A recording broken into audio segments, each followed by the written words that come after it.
ব্রাজিলের সবচেয়ে হতভাগা খেলোয়াড়ের নাম নেইমার, এটা সকলেই জানে। কিন্তু আমি যদি আপনাকে জিজ্ঞাসা করি আর্জেন্টিনার সবচেয়ে হতভাগা খেলোয়াড়ের নাম কি, তাহলে আপনি কার নাম বলবেন? আমার কাছে মনে হয় আর্জেন্টিনার সবচেয়ে হতভাগা খেলোয়াড়ের নাম পাওলো দিবালা। তার সুযোগ ছিল ইতালি বা পোল্যান্ডের হয়ে খেলার, কিন্তু তিনি বেছে নিয়েছিলেন আর্জেন্টিনাকে।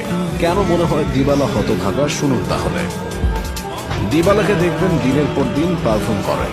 আর্জেন্টিনার ভক্তদের মধ্যেও দিবালা অনেক জনপ্রিয় একটি নাম, কিন্তু কোনো এক অজানা কারণে দলের সিলেকশনের সময় এই ছেলেটা বাদ পড়ে যায়। আবার যদি কখনো দলের সিলেকশনের জায়গাও পায়, কিন্তু একাদশে জায়গা পায় না।